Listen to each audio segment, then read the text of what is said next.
Come on back into another episode of Game Runs Deep and Talk of Champions. I'm Sudu Upadea. That's Ben Garrett, who has PTSD because he tells me every episode, buddy, bring us in. I take my sweet time. Sometimes I forget. And now, even when I'm on my shit, Ben, I'm sorry for what I've turned you into. Man, 20 seconds in, we're already dropping them. We're already dropping them. Hey, buddy. No, he's right. It's a me thing. It's a me problem. Sudu's the best at this. It was funny. Well, the last time you did a show when I was 10 minutes late, it took you way too long to say anything. I know. Well, half the problem was I thought I was already live, and then I was like, "Oh shoot, I don't think I'm live." But turns out I was. It just didn't show up. It didn't tell me I was live for some reason. So I went back and watched that episode after some people were like, well, "What are you doing the first 2 minutes of that thing?" Like, "Oh, I'm setting stuff up. I'm sorry." But yeah, it's just like, and you forget. Yeah, you're gonna forget that that you're alive and you're just gonna be doing your thing.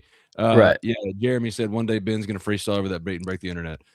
Do not tease me. I've listened. I haven't heard it personally, but just having heard Ben freestyle in the past, I wouldn't doubt it if Ben plays that. Like on episodes I'm not here, he just plays it before he goes live. He drops a little freestyle to hype himself up and then comes in. Beat.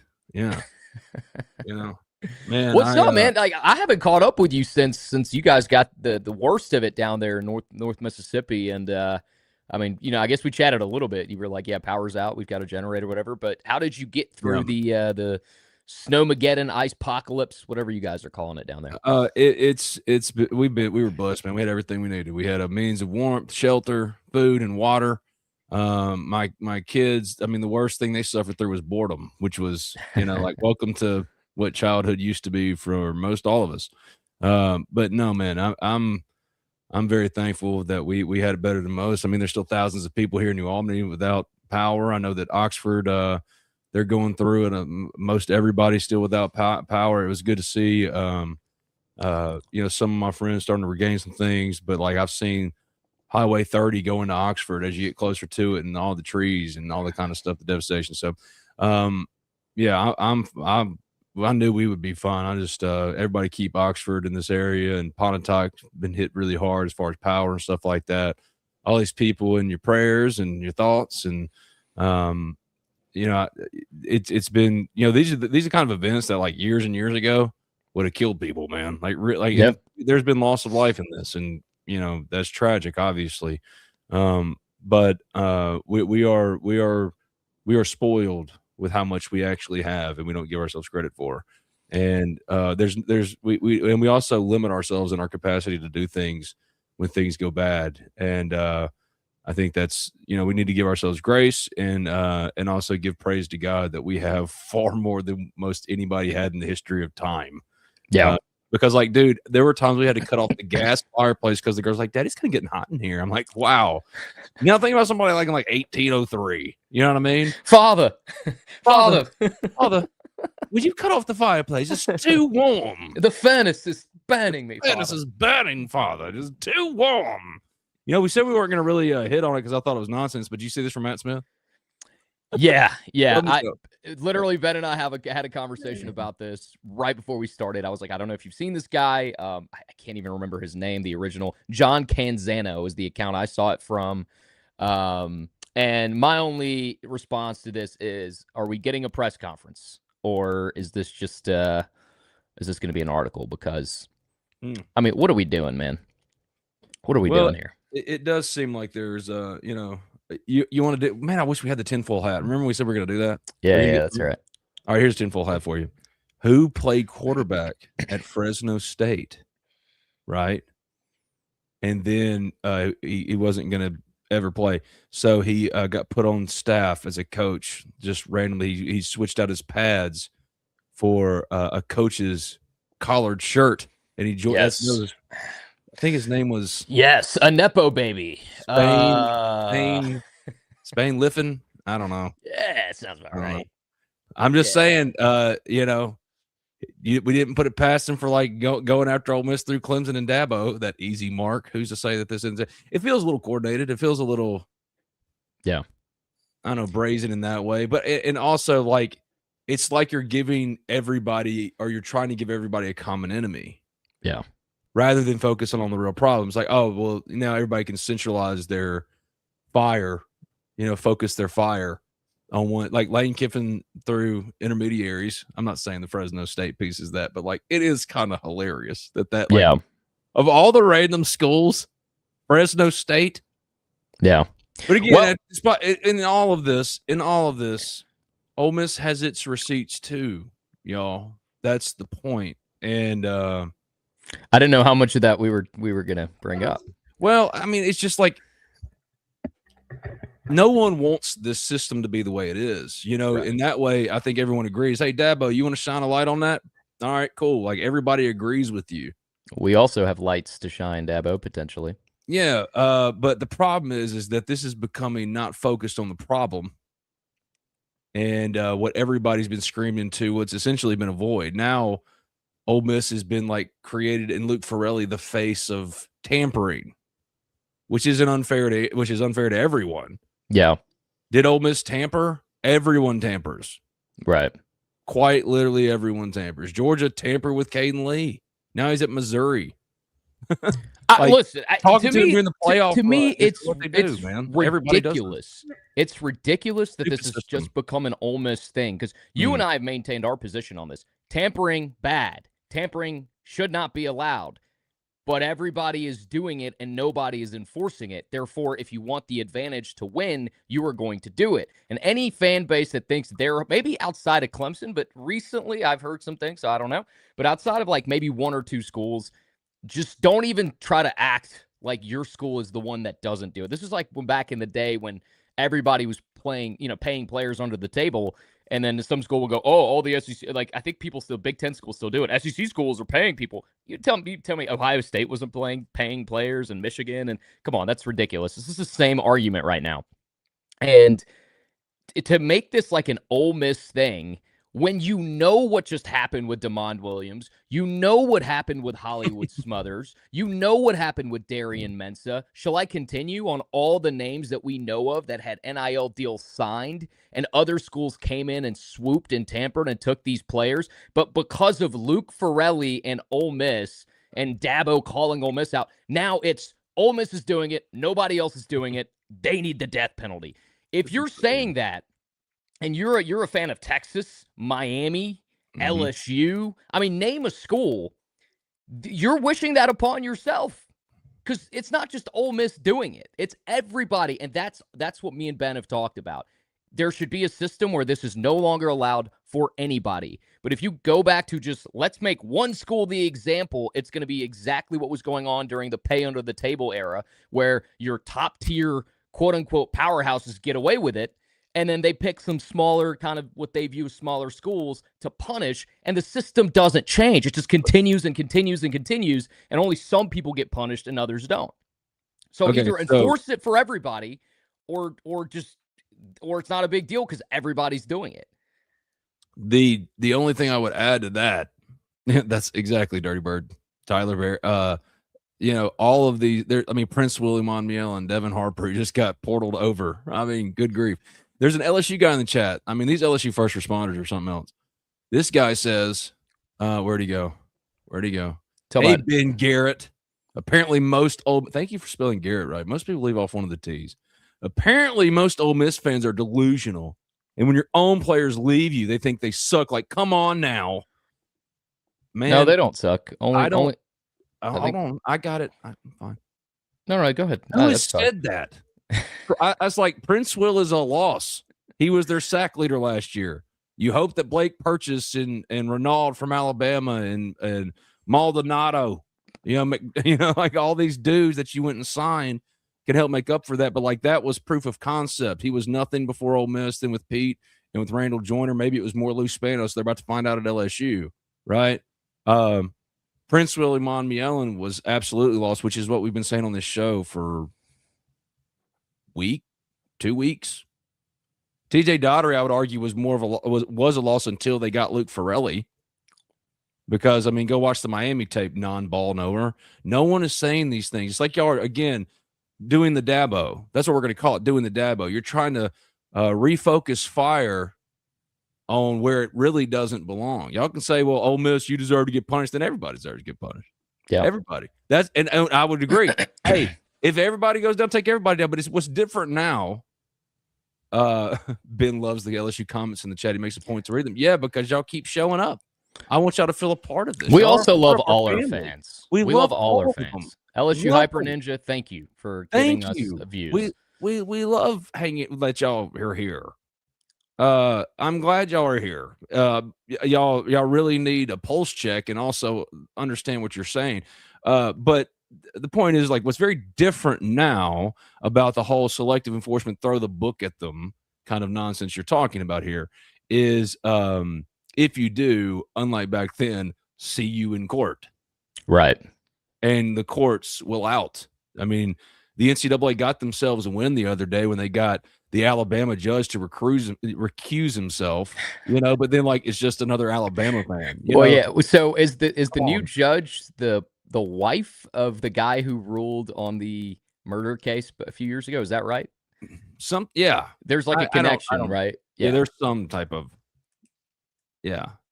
Like this, like I like this from Illinois Rev 23. It's like Alex Golish saying what he said whenever he leaves USF and takes dang near the entire roster of them to Auburn. I'm sure him and his quarterback never discussed leaving until after he was at Auburn. Like Byron Brown, Sudu's guy last year, like one of Sudu's guys. If we filled out the Sudu's list of dudes for last year, I wish we would have done that. Really put it on paper. All-stars. Yeah, we could still do it. Like I just need some time to sit down. Yeah, Byron Brown was he would have been consideration for your quarterback. Like he was your dude. 100%. And it's just such a crazy coincidence that he followed Alex Golish exactly where he went. I mean, come on. Or that, like, Deshaun Womack, just a basic case. Yeah. I don't even think you have to look at it. To me, the most obvious ones are the ones that, like, we know of publicly. Like, once again, Texas took a running back that was signed with Bama. Duke just lost their quarterback in the last hour to Miami. What are we talking about? And their top pass catcher. And, but like, and what I'm saying is, it's like it's not even that high level everywhere. Right. I want to thank Riverland Roofing right behind me. Riverland Roofing for all your roofing needs here in Oxford. And a lot of people are going through it right now with the ice storm. If you are dealing with that, that's good Ole Miss Rebels right there. 662-644-4297. Riverlandroofing.com. They've been awesome to us, but more importantly, in this time of need, if you need some help with roofing or anything like that, they got trucks, man. They're ready to help out. Also, C Spire is back with us. We're so thankful for C Spire, and they have at the C Spire store in Oxford food trucks and aid stuff set up at the store. I know that they'll be there again today. I think it's 12 to 2:30 or something like that. So our thanks to them who are giving back to the community and trying to help. And I know Scott and them at College Corner and B&A Bank, whether you're in Tupelo or New Albany, that also got hit, New Albany especially. These places are here to help and give you a place of warmth, if only for a little bit, for goodness sake. But then they'll help you best they can. So I just wanted to touch on that, man, because, like I know everybody's going through it over here. But, even if you try to selectively enforce, you'll see in court. And that's where the difference is. It's like there used to be no recourse. The NCAA could do what it wanted to do. Now, not really. Not really. I mean, it can, but then the school could say, well, we're not doing that. And who's to stop them? You know what I mean? Hey, when North Carolina got away with making up classes for their players all those years ago and told the NCAA to just shove it up there, you know what? Yeah. I think that was the signal. Because that was right around the time that Ole Miss went through the whole, turning themselves in, self-imposed sanctions and all the stuff that happened with Freeze. And then North Carolina basically followed that up by saying, we're actually not going to cooperate with you guys at all. As a matter of fact, figure it out. If you have something, let us know. And then and they dipped and they didn't do anything about it. And I think to me, that was the first signal of, oh, wait, you just don't have to cooperate with these people and give them absolutely nothing. And that's it. And especially now, like you're right, now the courts are in play. We've seen year after year, some school try to get something done that the NCAA has said no to. And I don't agree with all this stuff. Like this Charles Bediako kid playing for Bama is ridiculous to me. It's insane. But because there's no way to enforce it, I understand why Nate Oates is doing it. I get it. I don't hearing the word salad is what's so funny though. Like it's like trying to come up with a rational, reasonable explanation for why this is okay. Because it's not. It's not okay. I mean, and I think like even the ones telling you it's okay don't actually believe it's okay. Because if it happens to you, You're not gonna like that. And I made that a point last week before you got on our last episode, and that's what I was talking about. I was like, I don't think anyone wants a kid that they've signed and that's on campus going to class, going to another school. Like, even if your school's the one doing it, you don't want that to happen to you. So you just want that to be a thing that doesn't happen to anybody. But until someone's enforcing it, like not selectively, but enforcing it across the board, then it's like, well, I guess everybody else is doing it and it's giving them a competitive advantage and nobody's stopping them. So why don't we do it? You know, this little kid LSU fan who's still worshiping Joe Burrow. That's how you know I'm old. Like, I still associate most of LSU with like Rohan Davey. You know what I mean? I'm old. Matty Mock. Ben Garrett, Matty Mock. Man, can we just go back to 2003? All right, Ole Miss LSU in the vault. Let's not. The Russell Wilson video plays on the Jumbotron. Man, it was hype. Travis Johnson, LSU is driving down there trying to put up the first score. Travis Johnson steps in front of a Matty Mock pass, and I said, man, this is it. Like, they can't lose this. There's just no way. And your Lou Groza award-winning kicker, and it's not Jonathan Nichols' fault. He was awesome all year. Like, he even kicked a 54-yarder. What, a 54-yarder that year to beat Vandy? Yeah. Like, let's not. Like, you're going to have off days. Jonathan Nichols ruled, but like, of all the days to miss two. And it was funny having Chris Spencer on this show and him be like, I'm glad, Ben, that you asked about who stepped on Eli's foot. It was not me. It was Doug Buckles. I was going to say it was Doug Buckles. I didn't want to say his name, but but it was. Doug Buckles. You can read all that, see all that stuff at the Ole Miss Spirit, OleMissSpirit.com, 13. That's the website I write for. This QR code above my head. If you scan today and join, new members can join for $1. $1 at the Ole Miss Spirit, OleMissSpirit.com, and affiliate of 13. But the reason why Ole Miss is and no one else is suing is because they're not crybaby, insoles. I mean, it's because they're not narcs. They're not like. But the thing is, it's like, what do you think? That's basic common organizational structure. Why would Ole Miss not have receipts? I've seen some of them. Of course, everybody has receipts in that way. But like, you really want to get in that game, and that's the point. Like, if it has to go to court, it shouldn't have to go to court. The NCAA should say there's stricter rules for tampering from this point forward. If this happens, blah blah blah blah blah. But even then, you're gonna say, all right, well, if you want to enforce tampering rules, now we need to talk about collective bargaining. The NCAA, okay, wait a second, let's not get out ahead of ourselves here. The bottom line, you want to solve all this? Treat players like the employees that they are. And it's not going to be the NCAA, in my opinion. No. Like, until there's another governing body, whether it's the conferences independently or there's a different committee created that enforces. Like, I just don't know how we ever get to the point where anyone's going to take the NCAA serious again. I mean, this is an organization for years and years and years, made all this money off the backs of these players, refused to pay them. And then when it finally became like they had no choice but to pay them, they created chaos and essentially established the Wild Wild West out of spite because they didn't get their way. It's like, oh, we're gonna run your system into the ground because you didn't let us operate the way we've been operating. Who has faith in a system like that to enforce anything? And like right now, it's Ole Miss is in the in the crosshairs of this conversation. But tomorrow it could be Alabama, it could be any other school, and then it's like, are you taking them seriously? Right? Probably not. I mean, it's not an organization that has the greatest level of integrity. It's not like the NCAA is some beacon of what an institution, that a fair and equitable institution looks like. It's the exact opposite. So who the hell's even taking them seriously? And as far as enforcing anything, I mean, their track record is so spotty over years and years and years that why would we ever trust them to be fair and equitable now? You can't. I just don't think it's going to be them. That's why Dan Mullen, this is how you know we're in the end times. In the year of our Lord 2026, your friend Ben Garrett at Spirit Ben on Twitter, the Ole Miss Spirit, OleMissSpirit.com, affiliate of 13. Sign up today. New members get in for just $1. That's why the end times are here. What I'm saying, Dan Mullen was right. Somebody asked him earlier this year, or maybe end of last year. He goes, "How do you fix it? How do you fix the whole system?" And Dan Mullen, it would have been a shrewd hire for Ole Miss. But Pete's done. I honestly don't think anybody could have done much better than what Pete did. Even with all this stuff that you're seeing the Pat 40s going.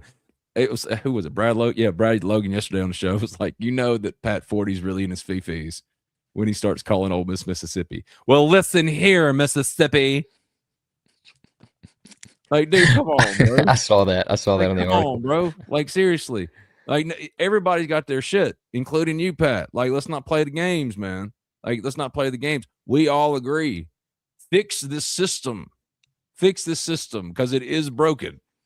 It is absolutely broken. But if you try to selectively enforce, good luck, because the system you created is now made to be constantly contested. The greatest sport in the history of the world, college football, our guys versus your guys, let the best people win, is now been co-opted with constant conversations dang near daily of court stuff. It's court stuff all the time. Diego Pavia is taking the NCAA to court for a 7th year of eligibility. Well, I wonder why, because he's getting paid, millions of dollars to quarterback Vanderbilt. Now he's going to the Senior Bowl in the same way in the old days of process, and he's measuring it at 5'8". Diego Pavia knows what's coming. He ain't an NFL quarterback. Trinidad Chambliss is in the peak moment of his earning potential. Right? Ben, what's up with the super chats? I want to donate $5 for Prince Will's buyout. That's really funny. That's a good joke. I don't know. I just hadn't done them yet. We've kind of been dealing with an ice storm here. I didn't get power till 2 days ago. God was good, and we've been so blessed. And I know others haven't been as blessed, but we were planning to maybe start the super chats this week, and then Ice Apocalypse 26 happened. And I just hope that everybody, I know that New Orleans and Baton Rouge down there, y'all are in the 70s or something. Up here, it ain't like that. And, as pretty as those silver trees are, they are representative of devastation, man, because there's nothing more eerie than hearing the constant pops of trees. I can't even imagine. Dude, I'm sorry to interject here in the middle of this discussion, but this is something that has, surprised me. I didn't realize that was a thing. How did I go 30 years without realizing that trees just, blowing up because it's cold is a thing? Did you know about this? I'd never heard of this concept. No, not really. I saw a deer frozen in place. I don't know if it's AI or not. You know what I mean? No. Okay. On a video. Yeah. Okay, but I'm well, AI is probably AI, but then that's how, again, we're in the end times. You always pause and go, wait a second. Could a warm-blooded animal freeze in place like that? Maybe. Maybe. I don't know. Illinois Rebs. Sorry, I clicked on the 5-year-old LSU fan that won't stop talking. Illinois Rep 23. I really just wish someone would come out and tell us basic things with the portal, like what technically takes to get out of the portal once they enter, and which contracts mean anything. Agreed. Ole Miss thought it re-signed. It's a sack leader. It's leading tackler. No, I'm sorry. TJ Daughter didn't re-sign, but it's projected right tackle in Devin Harbor. And then 2 weeks later, they're at LSU. Of course, I agree. Also, who's to say when Luke Farrelly got out of the portal? You're right. These are the real questions. But instead, everybody wants to go, Ole Miss is cheating over everybody else while you're protecting the bureaucracy, man. That's ruining and strangling and choking out the life of your game. You know what I mean? Yeah. It's like, dude, put it in place. Y'all can say Ole Miss does this, that. If you need to create a villain, which you're trying to do, by all means. But you will not be seeing the forest for the trees. You're not really identifying the true problem here. Yeah. And that's what drives me crazy. It's like, dude, just bring about some rules. Yeah. Yeah. Matt's on fire. I mean, Dabo's, so he's saying Dabo always looks higher than you do. I guess. That's a pretty high bar. I guess no pun intended. You know what I mean? Again, CJ, no, everyone is missing a big point. Luke never re-entered the portal. He doesn't have to. There is nothing in the rules, again, with these these thrown together rules. There's nothing that he has to do. Once you get in and you're declared, you're just in. He doesn't have to go, all right, guys, well, this has been fun. I'm getting back in the portal. That's the NCAA's problem, not Ole Miss's. Yeah. You just need rules and you need restrictions. Or for me, you need fairness and equitability. You need collective bargaining. You need unionization of players. You need to treat it like the NFL. That's where it's going to go. That's the only way it's going to be in its best and most fair form, is exactly that. And I know for years it's been well, you can't treat college players like employees, but that's exactly what they've been since the beginning of making money from this for the institutions and the organizations that are in charge of it.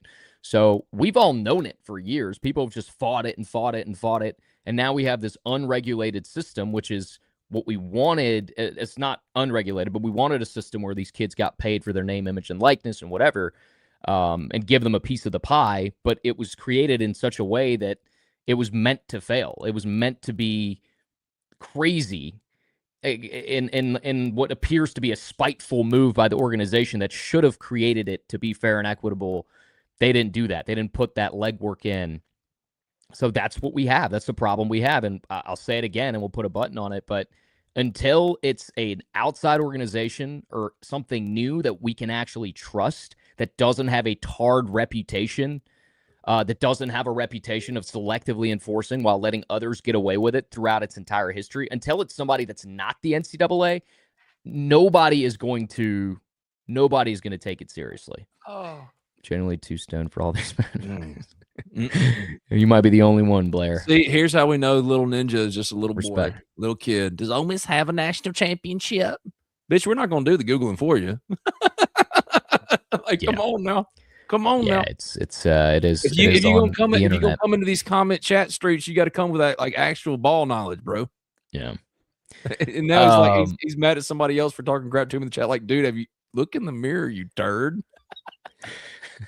Oh, sorry. God is good. I haven't heard someone call someone else a turd in a minute.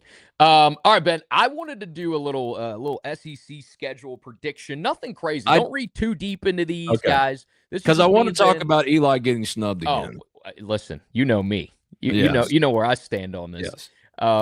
But yeah, just so. Don't read too much into these. This is just me and Ben glancing at the schedule, little too early schedule prediction. Right. I'm sure we're going to do many more of these before the next college football season.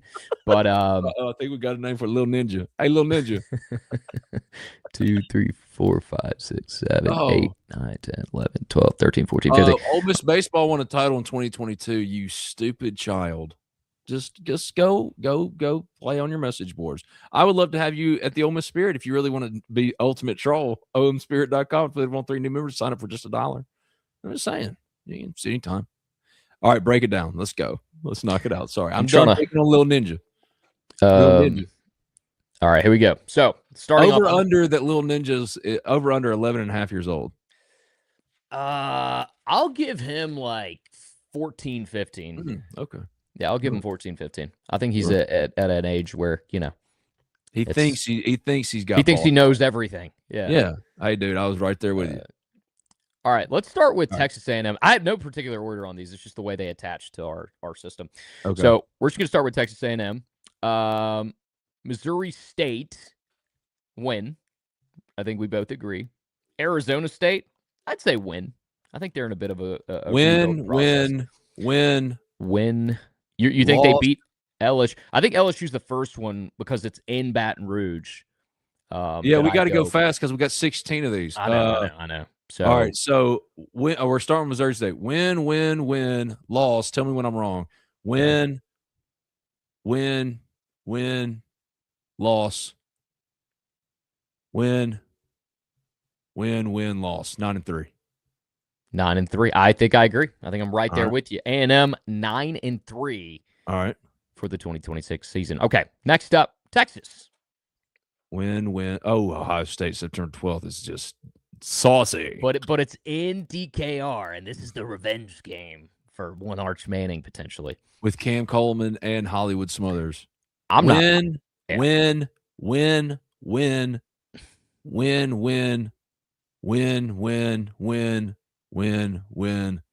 No, there's not 12-0. They're not going undefeated. No. Give them one loss between LSU or A&M. Ole Miss, because it's in DKR, I give Texas the advantage, the home field advantage there. Hey, let's do potential losses here. Potential losses are Ohio State, Oklahoma and Dallas, Ole Miss. At Missouri could be sneaky good. It just depends. It's all on Austin Simmons. Yeah. At LSU and at Texas A&M. So you have real potential losses. I'll say 11-1 or 10-2. Okay, I'm gonna go 11-1, and Yeah, I think so. it'll be one of LSU or A&M, both road games. Tennessee, we'll see what the quarterback situation looks like for the Vols. That's really, I don't know if G-Mac's going to be their QB or what they're going to end up doing there, but it's in Neyland, and we know Neyland can be insane to play in. But I'm gonna agree with you. It's gonna be one of LSU or A&M, so I'm gonna go Texas 11-1 as well. Yeah. Vandy. Are they starting Curtis? Jared Curtis, the 5-star? As far as I know, I haven't heard of anybody else. So, I'm looking at 8-4 right now. Maybe, okay. Yeah. Like at Georgia, at Auburn could be tricky for Vanderbilt if they're starting a true freshman. Is all I'm saying. I agree. Ole Miss at home. I mean, Ole Miss, even it's like I would think that Ole Miss would be favored. Yeah, I'm gonna go. And at Florida on November 21, those two teams can be completely different. Yeah, by then. I'm gonna go losses to Auburn, Georgia, Ole Miss, probably Bama, probably Tennessee again. Yeah, so about 4 losses, right? Man, you could talk me into 7-5 with them.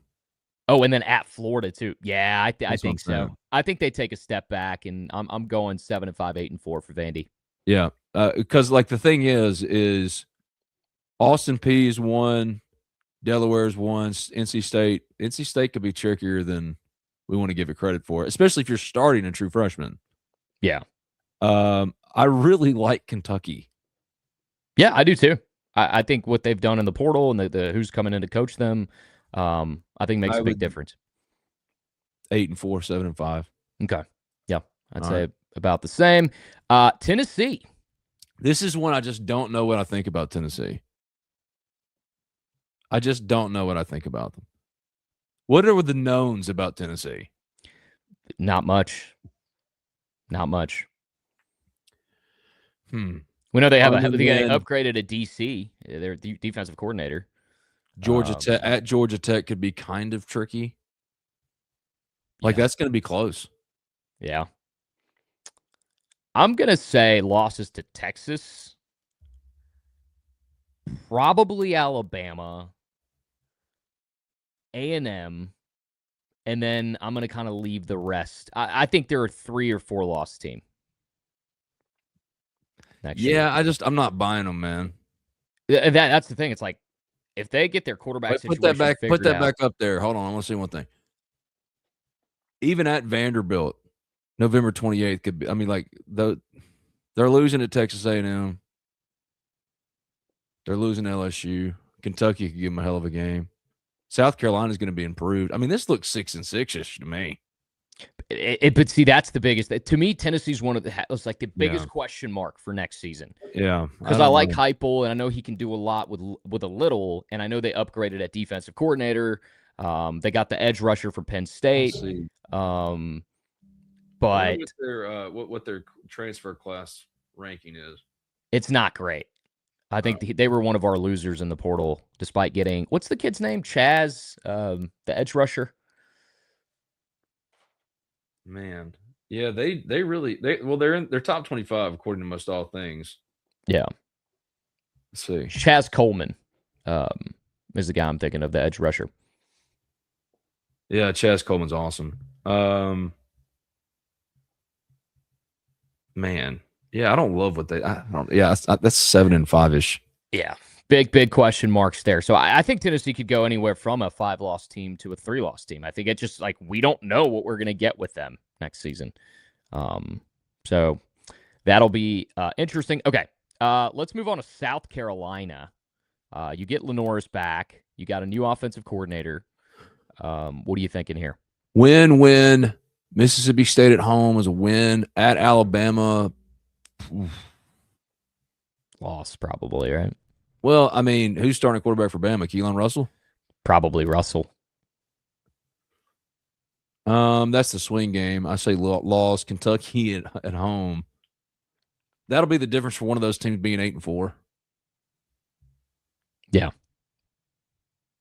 Tennessee at home. At Oklahoma is tricky for them. Texas A&M is tricky. Arkansas. Like, we're not even thinking about Arkansas here. Right. Is Arkansas just set up to be really crappy? They're losing to Georgia, even though they're playing them at home. I'm seeing anywhere from a 4 to 6 loss team here. I think there's no doubt. Unless Lenora Sellers has taken a big step, and they've actually done really good work in the portal. Yeah. But, yeah, I think you're staring at 4 to 6 losses. Yeah. So I think at their best, they're ceiling probably a 4-loss team. And then if things just kind of go middle of the pack or something, I think it's fair to say they'll be a 5-6 loss team. Anyways, okay. That's South Carolina. Next, we got Oklahoma. All right. Win at Michigan. Ooh, that's interesting. New Mexico, win at Georgia, loss. Texas, loss. There's 2. Kentucky, win. At State, win. South Carolina, win. At Florida could be a loss. Ole Miss could be a loss. Texas A&M could be a loss. 8-4, 9-3. Yeah, I think I agree. I think a 3 or 4 loss team is a very, very reasonable deal there. And I'm just not as high on Mateer as I was at the beginning of the season. I thought he was that Heisman dude, man, after those first couple of weeks. We saw that, right? And he did come back, and it looked like he had missed a step. But I also think he's just not consistent enough to be considered the game-changing next-level type quarterback we thought he could be. Ben, do you think this investigation is going to end up hurting Ole Miss? Depends on what we classify as hurt. If it's punished to the fullest extent of the rules as they're written, it'll be a level 2 and you'd get a coach suspension. But even then, Ole Miss would contest it and see you in court. So I think it'll hurt more just in the incessant court of public opinion than anything else, if you ask me. It's my opinion. But the NCAA selective enforcement is their thing. It's just now you actually have means to fight back. It's called the court system. And the courts will out. All right. Mississippi State. Oh, man. Win at Minnesota, they could lose. At South Carolina, they could lose.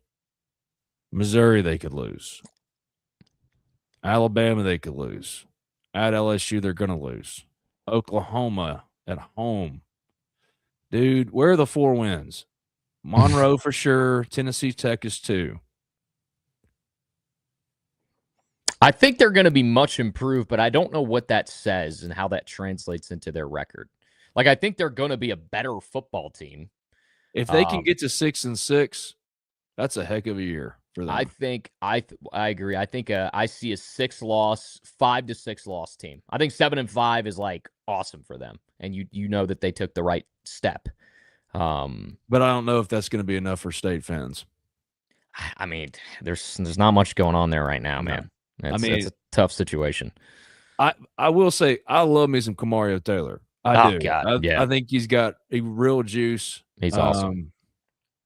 Yeah, I'm trying to. When you're going the other way and you're trying to find the wins. Yeah. No. I don't see how they picked up some guys in the portal. I mean, sure. They got some. Hey, they got one from who's the kid from LSU? Tyler Miller, the offensive lineman. Ole Miss wanted him. Yeah. So yeah, I mean, but that looks like it's setting up. What is this dude doing? Imagine in 2020 being scared of the airport. Come on, Ben Garrett, you scared of? What are you talking about? Where am I supposed to be getting on an airport? I've been in airports for the last handful of months, you little idiot. What are you talking about? Man, he is something. He's just I'm just appreciative of the interaction, man. That's awesome. Little ninja, slow down on the Welch's fruit snacks. You wilding, bro. Hey, put them jungle juices up, man. Hey, you get a little like 2 bouncing off the walls with that sugar, bro. It's 10:40 a.m., buddy. Come on. Yeah. Hey, listen, you got to pace yourself. You got to do the Capri Sun for snack before recess and stuff, bro. Just chill out, all right? This is what happens when you give kids Chromebooks in class. I know. We never had. We had computer discovery. We had computer labs. Yeah. Oh, get to be on the internet all day. I know, but it's fun, Ron. It's fun. Stop responding to it, but it's fun. He's just a little turd. I know. And Ron, he's our fan. Like, we respond to all our viewers and fans. So really appreciate it once again. Let's go. Mizzou, our boy Austin Simmons and Honeycomb.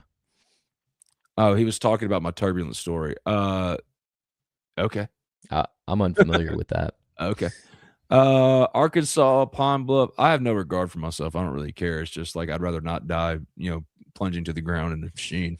It's mostly about being claustrophobic. Arkansas Pine Bluff win. At Kansas win. Ninja's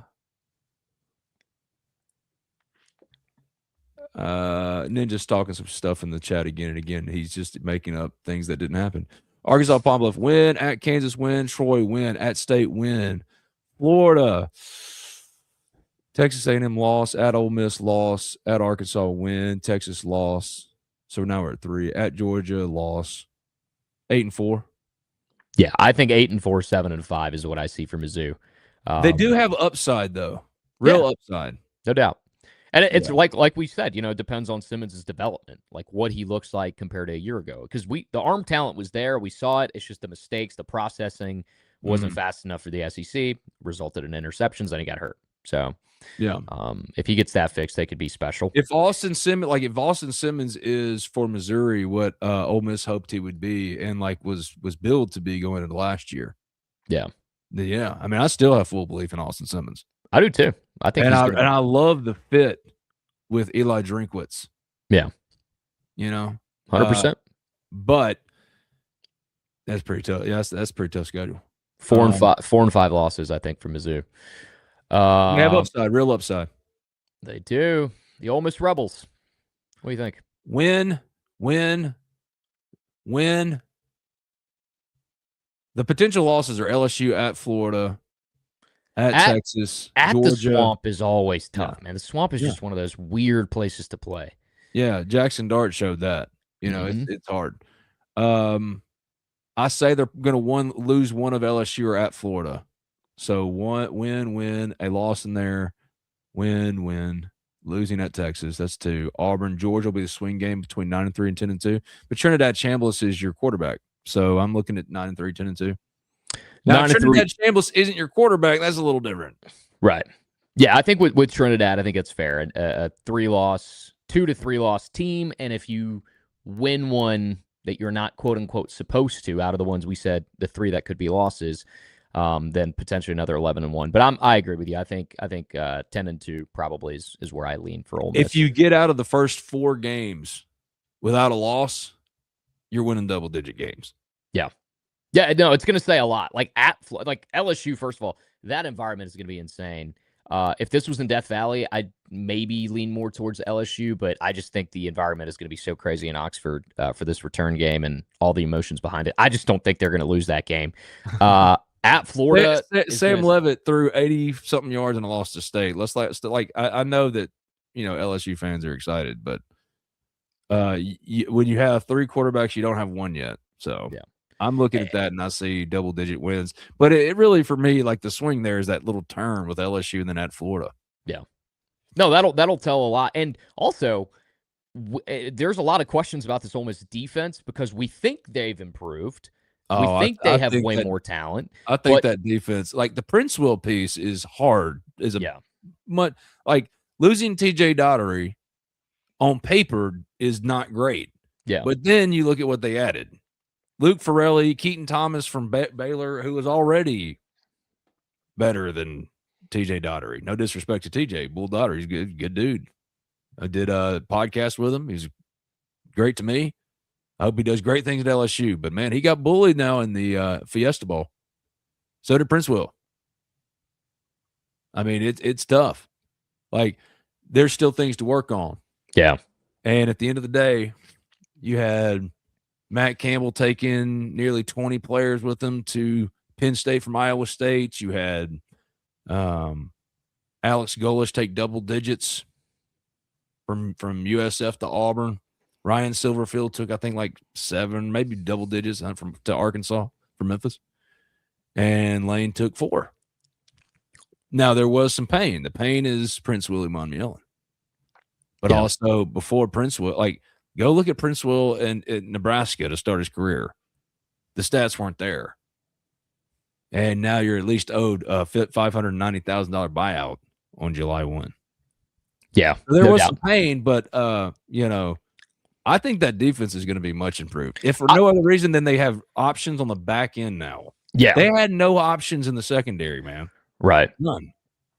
The secondary improved because you got a lockdown corner in Crawford, and then you got Joseph from Florida, Florida State, the safety, which is awesome. To me, though, the difference makers are going to be what these edge rushers end up looking like Purchase, Maldonado, and these guys like Renaud.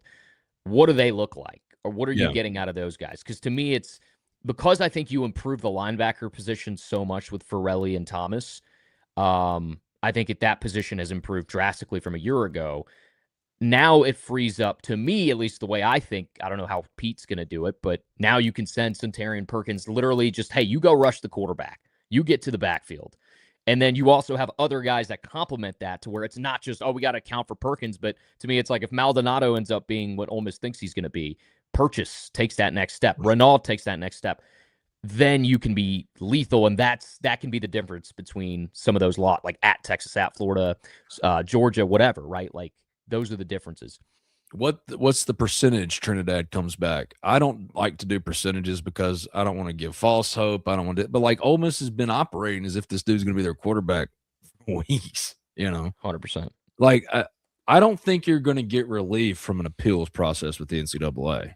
I just believe that the injunction will be granted. And if the injunction is granted, then you're talking about extending this out, dragging this out for years. And the NCAA is just going to settle and be done with. Right. Like, it's all about the injunction, and the first court date for the preliminary injunction relief is on February 12th in Calhoun City. And the judge overseeing that is an Ole Miss guy. Now, maybe the NCAA does the same thing it did with Bama with the 23-year-old NBA player and says, we want to get him recused. All right. Well, like right now, he is not eligible to play. But like, the Senior Bowl is happening right now. Yeah. I mean, it's just, I think it's a better chance than not. I would be surprised if he's not Ole Miss's quarterback next year. That's what I think. Yeah, I have not at any point thought that he was not going to be Ole Miss's quarterback next year, just based off conversations I've had and the reporting we've seen. I have no reason to believe that he won't be. Yeah. I mean, but like, until it's resolved, it's not resolved. Right. All right, so hit it. We got to keep going. We got like how many more? All right, let's see. We did Oklahoma. We did Mississippi State. I lost my place here. Ole Miss, Missouri, Ole Miss. We did LSU. Okay. Clemson win. Louisiana Tech win. At Ole Miss, loss. Texas A&M. That's going to be a swing game. It's at home. McNeese State win. At Kentucky. I like Kentucky. Kentucky's going to play spoiler for somebody. Yep. Mississippi State win. At Auburn. I'm really curious to see Alex Golesh at Auburn. Me too. He's kind of those wild card guys for me. I've always liked him. Put that back up. I wasn't done looking at it. Oh, my bad. I just wanted to see your beautiful face. All right, Alabama swing game. Texas loss at Tennessee. At Tennessee and at Arkansas. I'm not really scared of either of those teams. So, to me, 2-loss, 1-loss, 2-loss team. Like, they should be good. Like, once again, this is me and Ben just kind of going off of like what we know, what we've seen on paper, their portal class, whatever. They've got a talented team. They've upgraded from a season ago, but the question is like, you have to then hit on all those guys. My question is, if they go 9-3, which is very, very realistic for that schedule. Sure. How does LSU respond? Talk about Horatio Fields. He'll be an Ole Miss Rebel. Auburn transfer wide receiver. He'll be an Ole Miss Rebel. Potential. Yeah. Best I can tell. Ole Miss's running back room is insane. It really is well put together. I think Ole Miss saw the physicality of Miami and even Indiana and said, yeah, let's get a little bit more of that. Let's get more of that. And no, they won't all hit, but yeah. All right. Yeah. But I just think it for LSU, it's all dependent on like, what are you getting from Levitt? Is he who you think he's going to be? Does Lane take him to the next level? Somebody in our chat a couple weeks ago pointed out that Lane Kiffin, usually first-year starters in a system, don't end up being – they're not as good as they are when they're in a system for multiple years. So that'll be an interesting case study to look at and how, is LSU just quote-unquote different?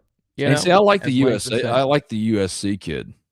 I really do. Yeah, Hassan Longstreet. Yeah, I like what he could potentially be. I'm more bullish on him long term than like a Sam Levitt. I thought the Elon kid was exciting. I saw. That's him what Michael Woosley says. Like, I'm more excited about the Elon kid myself. Yeah, Michael, I'm with you, dude. I'm like, because he feels like a Kiffin quarterback to me. He just feels like a Trinidad type situation.